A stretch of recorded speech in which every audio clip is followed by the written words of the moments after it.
All right, so in this video, we are going to focus on doing a little bit of drum programming using the drum rack. So we're going to focus on the note mode here, as I mentioned in the first video using the drum rack. One quick thing regarding setup though, if you tap the setup button up here, it's worth noting, if your pads maybe aren't bright enough, or if they're too bright, or maybe the display is not bright enough or it's too bright, you can adjust that right here in the setup. You can also do things like adjust the sensitivity of the pad and the dynamics, meaning how sensitive they are to velocity and things like that. So right in the setup mode here, you can adjust things if you want to. These are kind of my default settings. If you want to copy those, you can, or if you want to sort of play around with it on your own and tweak it to your liking, feel free. But that's how I've got that set up in terms of brightness and sensitivity for my pads and everything like that. So anyway, I've got this drum rack here, as we can see, with 16 different samples loaded into it. And I've already got a few drum patterns laid out here, but let's actually scrap these. And I'm just going to come up with a brand new one. So you can see in the Ableton Live window here, I've got just empty clip slots here on this track, and I'm going to select one of those. And it's also worth noting that when you select any track using these buttons underneath the display, Live will automatically record arm the track when it's selected by the push. So you can see this track is already record armed. It's got the little red record arm button on it. So you can see also that all these empty clip slots have a little round record button on them. So in order to record onto this clip slot, there's a few ways I can do that. The first way is I can start by step sequencing drums. So if I select a drum sound by either just touching the pad, you see how the pad I select turns white, or you can hold the select button over here and tap a pad. That'll allow you to select it without hearing it, which is handy if you're using this feature for live performance. But let's select this kick drum. And as I mentioned in the first video, the top half of the pads becomes a step sequencer. Now the resolution, the note resolution of the step sequencer is based on whatever button we have selected over here. So you can see currently it says 16th. I can change that, for example, to eighths or 32nd notes, or we have various triplet options as well. I'm going to stick with 16ths though.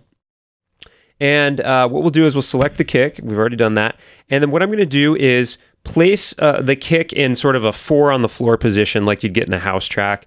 And the way I can tell where those quarter note intervals are is because each pad represents a 16th note. So basically the first one is going to be the first quarter note, and then 4 16th notes later, that would be the second one. It's essentially going to look something like this. And what we have is essentially 2 bars playing back. So 2 bars, we're seeing 16th note intervals for 2 bars. Now I'm going to change the kick drum pattern up a little bit. I don't necessarily want just a straight 4 on the floor thing. So I'm going to remove these second kicks in each half of each bar. So I'm just going to tap these pads here to remove that. Let's add in this snare sound on the second and the fourth beat of each bar. And maybe in the last bar, the second bar, we'll add a clap to layer in with the snare. Now, because this is a 2-bar loop, I see this area over here. This is called the pages area.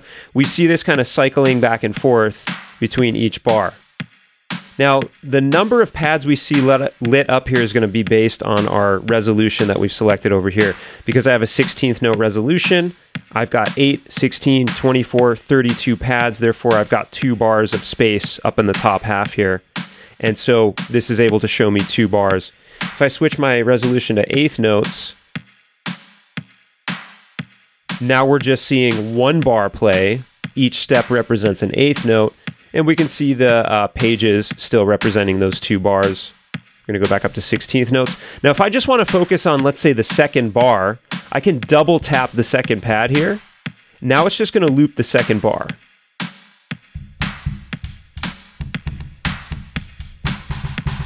Maybe I'll add a little snare fill at the end of that second bar. So I'll select this, and we'll add those in there. Let's hear everything playing together. So to hear it all together again, I'm going to hold the first page, then tap the second page, and then we'll hear all 2 bars playing. And you can extend this as long as you want, up to 16 pages. Now we can also tap this layout button, and now this lower right quadrant becomes different velocities.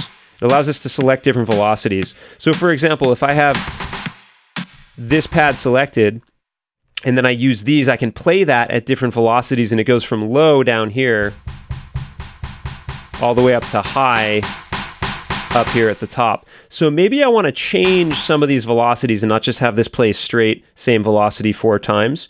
What I can do is select maybe a lower velocity, and if I actually hold this pad and then tap that, it'll change the velocity, and you can kind of see that the pad got a little bit dimmer there.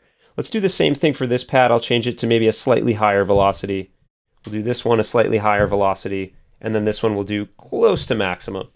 Now each of these is a different velocity, and if we look at our MIDI clip here, we can see that reflected. Let me extend my MIDI clip view, and we can see that reflected in these 4 snares. So let's hear that.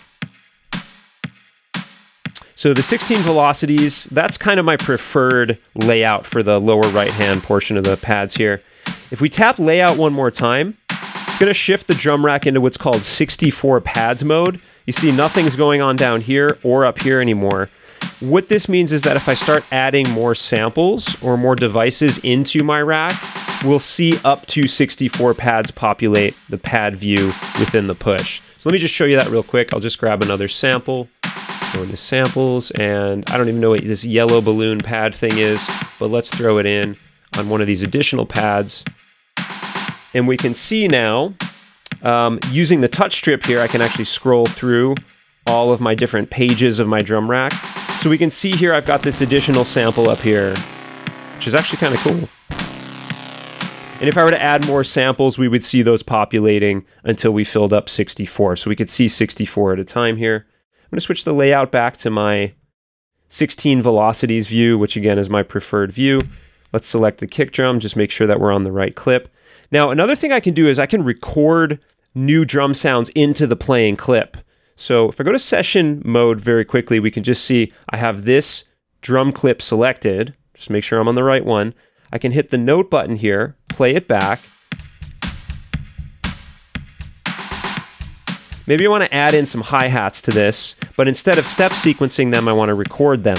So what I can do is use the record button here, and this is going to trigger the session record feature that we have here on screen. And again, I want to make sure that clip is selected. If I hit session record, it's going to trigger my little recording count in. And now any pads I play are going to get recorded in real time into my clip.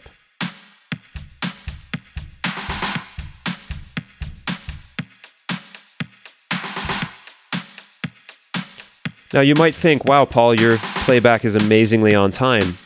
You're so good at playing drums on a pad, aren't you? Well, yes, but I am cheating a little bit because I have my record quantization feature turned on. Now you'll notice there's a little Quantize button over here. If I hold this, it's going to bring up some Quantize settings. I have this record Quantize feature turned on just to make my drumming life a little bit easier. If you didn't have that on, you can toggle that on and off from here using that button along the top of the display. Go back into that real quick. And if you didn't have it on, you can toggle it from there, or you can set Quantize settings here. Let's say I want to quantize to 16th notes or triplets or 8th notes or whatever. Keep it on 16ths. Once I set my Quantize settings up, I want to quantize 100%, meaning that everything is perfectly snapped to the grid. I can actually just tap the Quantize button one more time, and any notes that I played in that weren't quantized will snap to those settings. Another thing I could even do is hold the Quantize button. See, there's a swing amount here, and I can add some custom swing to this. Let's say maybe, I don't know, 35% or something like that. If I tap this now, any notes that are going to get affected by that swing, you can see mostly we're seeing it on these snares here at the end of the clip. Those will get offset from the grid. Now, it is worth noting that the swing on the push quantize menu, this is different than using the groove pool, if you're familiar with that. So it's not using the groove pool, it's just using its own sort of custom built-in swing setting that we can adjust from there.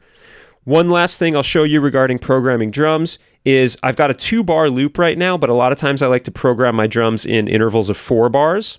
So what I can do is I can use this double loop function. That'll extend the loop, and now if I go to clip mode up here, just by tapping the clip button, we can see now we've got a 4-bar loop that we're working with. And then let's go back to device so I can see my pads and my controls and everything. Now you see also I switched to the page view down here. You can see the page view has been extended. Now we have 4 pages. Each page is representing a bar. So let's play this back. And let's focus just on the last 2 bars. So I'm going to hold the 3rd page and tap the 4th one here. I think I've got my layout on the wrong setting. Let's switch to loop selector. So we'll tap this one and this one. So we're just focusing on the last 2 bars. This is bar 3. This is bar 4. We can see that reflected here in the clip view right on screen.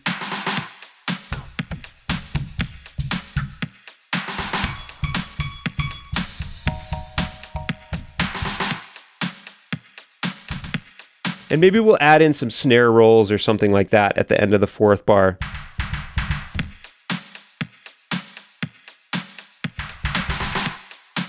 I'll layer that in, I'll just record that in.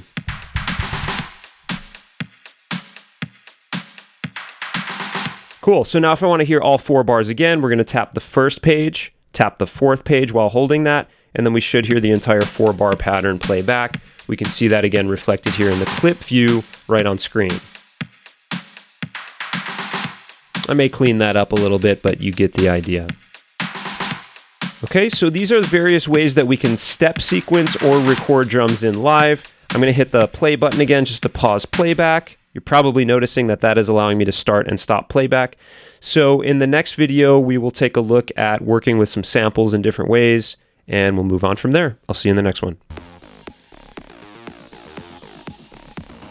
Thanks everybody for watching, commenting, and indeed liking. We really do appreciate all the support we get here on our Sonic Academy YouTube channel. So if you found this video super useful, please, we'd love you to hit the subscribe button. We update the YouTube channel every week with new content. And if you want to watch some more relevant content, just click on the videos beside me.